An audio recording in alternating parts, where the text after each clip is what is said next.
I am not a finance expert. You should always do your own research. I do not give financial advice, but I very much believe in the importance of savings as well as investments. One gives you an emergency fund, while the other builds you another source of income.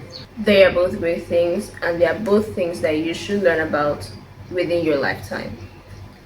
I enjoy investing because at some point in my life, I wanted to become an investment banker. I was one of those kids that randomly thought about 12 different things as a goal when they were 7 of what they wanted to be when they were older. But I am one of those people that thought about the different careers that I could have as I was growing up. At some point, I wanted to be an investment banker after watching a movie on investment banking.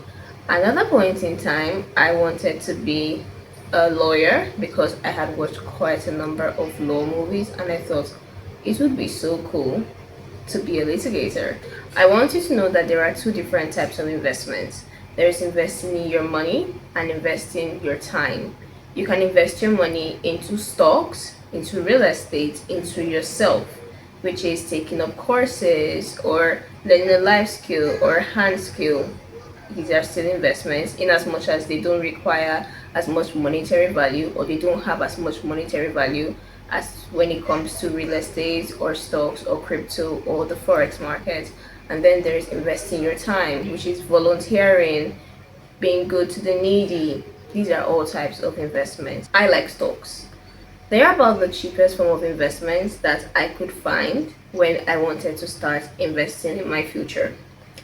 When I turned 20, I told my family members that I wanted to buy a piece of land. I live in Nigeria, by the way, and land is not the most cheap thing that we have here. Real estate is quite expensive, especially now because there has been a recent real estate boom in the country.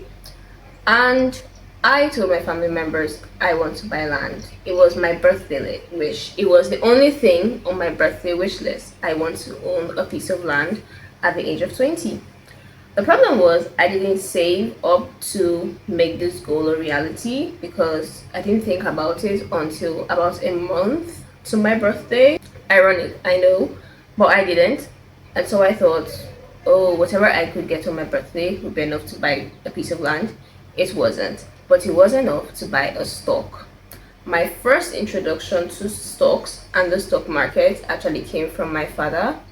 My father is a very well-read individual. He likes to know about a lot of industries and sectors, and I think that's where I get the need to diversify information from, or the need to know about a lot of things in one sitting. I get it from him. And so he knew about stocks, and he said rather than buy a piece of land, why don't you buy a stock from the stock market? He said, I won't buy it for you. He said, I won't buy it for you.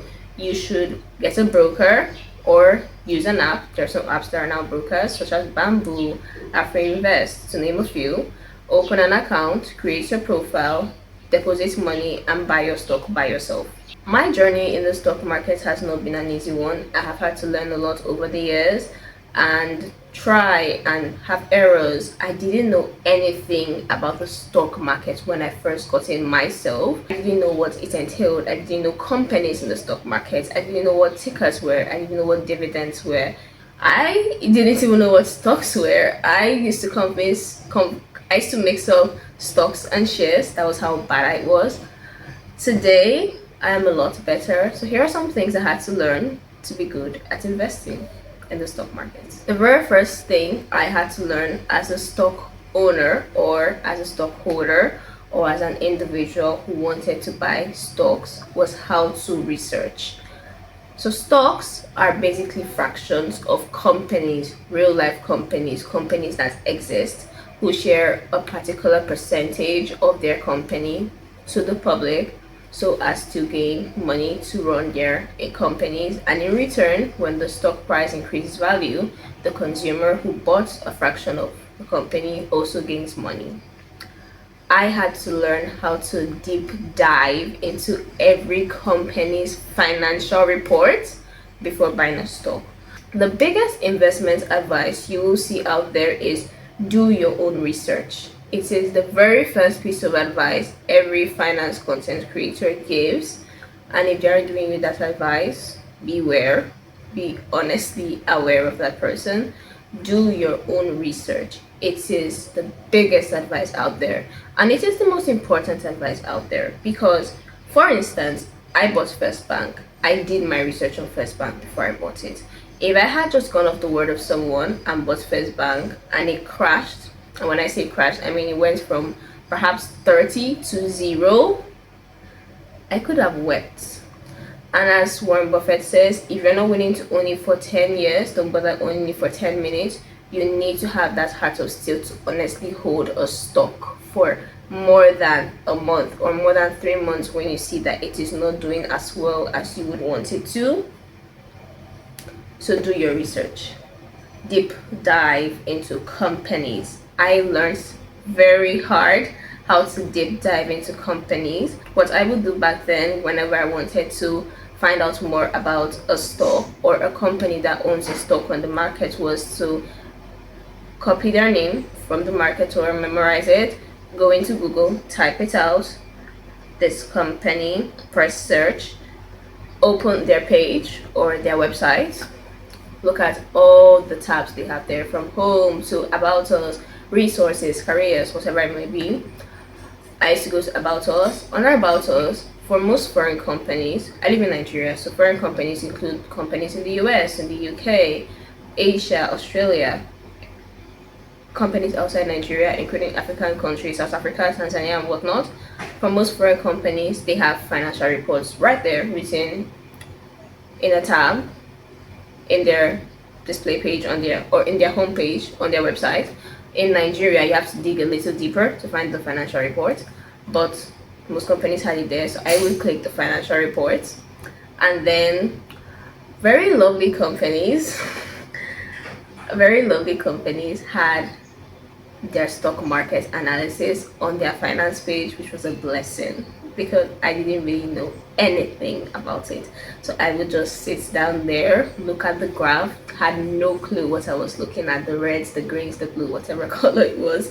I would just look at it for like 2 minutes and just watch the lines go up and down and up and down.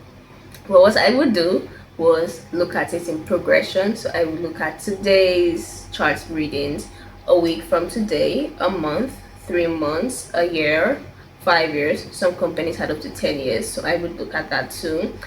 The point of that was just to see the progression. So I knew green was good, red was bad, not necessarily bad, but green was when the stock was rising, red was when it was falling.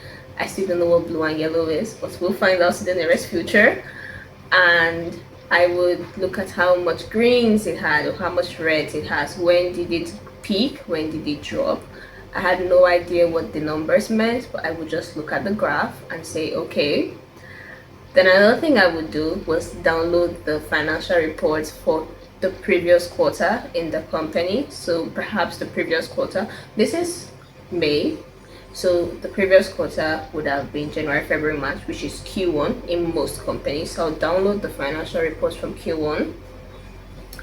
And after downloading it, I would open it on my desktop and just scroll through. I had no idea what I was looking at all. I would just scroll and scroll and scroll and scroll.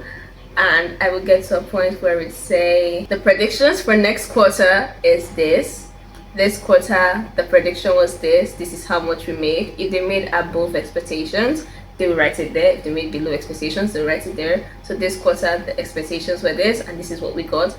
The expectations for next quarter is this and the report will be out on this date. And I'll say, well, that's good enough for me. I close the page and I drop it.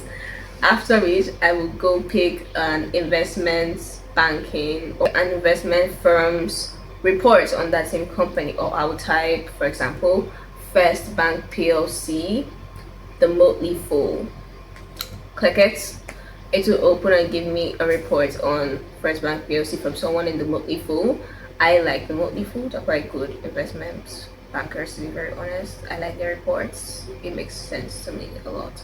So I'll pick it, I'll read through it, And the good thing about investment banking firms is they tend to give you a bit more about a company or their stock price, and they'll say, oh, we fell this time because of this, or that time because of that, and then I'll read it, and I would just sit and look at the stock and tell the stock, so I'm going to buy you, and I don't know if you're going to work out, but I'm going to put my trust in myself and I'm going to buy you. You look good from all that I've seen. The charts are green, the reports are nice, the predictions are looking good, and I would buy it. I had to learn a lot about researching stocks and companies and the market, because every stock is in a sector of the world, so you have to know how that sector is moving. When I bought First Bank, that was a very good time for the banking industry in Nigeria. It was a very, very good time. So I knew that at worst, it will climb at least 2%, and it did. So you have to look at the industries that these companies are also within. Is industry moving? Is it laying back? What industry is moving? What one to buy? Another thing I had to learn was how to actually buy the stock, because that wasn't easy. So when it comes to stocks, you could buy a whole unit or you could buy a fraction of a stock. A fraction means if the stock is 10 naira and you have only 10 naira, you can buy worth 10 naira of that 10 naira stock, which is 1/3. I didn't know that. So the very first time I bought for the actual price. And then when I saw stocks that were above my monetary value, I would just look at them and say, wow, when I have money, I would buy them. I didn't know you could buy a fraction, which was something that I had to learn. I saw it one day. I use Bamboo as my broker, by the way. So I opened my Bamboo app one day and I picked buy, and I saw buy a fraction or buy a limit. And I saw how many do you want, or how much worth do you want to buy of this stock. And I just put the amount of money I had and it showed 0 point something. And I said, oh, I can buy 0 point. I don't have to buy one. It was a very big lesson I had to learn, mainly because there was no teacher about the stock market. I dived into the deep end. I was very deep in the deep end. I wasn't shallow at all, and I had to swim my way out. I had to research my way out. I had to build my way out of there. I learned stocks, I learned investments by myself. Sure, I opened the internet, read some articles about it and whatnot, but at the end of the day, I bought by myself and I bought for myself, so I had to learn how to do it. I'm a very big believer in learning how to do things by yourself, so that wasn't the biggest issue for me. The issue was actually learning, because it was a lot to learn. So the buying, I learned it. I learned you could buy fractions. I learned you could buy wholes. I learned you could buy just monetary value worth of stocks. And that was a very big lesson that I had to learn the stock market. If you are interested in learning how about the stock market, or you're interested in buying stocks, I would say you should go learn how to buy a stock. It's very important. It is very needed. It is very, very good to know these things. The biggest thing everybody talks about when it comes to investing and the stock market and investments in general is the risk. And of course, it is a risk. But I like to think everything in life is a risk, which at some level or to some variation is very true. Everything in life is a risk. The stock market may pose a bigger risk than some other things in life, because it is your money that is going in there and you're in the hands of another person, because it is not your company. But I still like to say that it is a worthy risk and it is a learning risk. You can't just sit and say, I am afraid of risk, so I'm never going to do anything. That is not how life works. You have to know the risk. Warren Buffett said once that the risk comes with not knowing. So if you want to decrease or reduce your exposure to risk factors or risks when it comes to stocks or investments, you need to learn about it. There are risks in the market. Of course there are. If the share price goes down, your monetary value goes down. If the company crashes or it goes bankrupt, you've lost everything that you've invested into the company. These are all very reasonable scenarios or very reasonable risks to think about every time you want to buy a stock.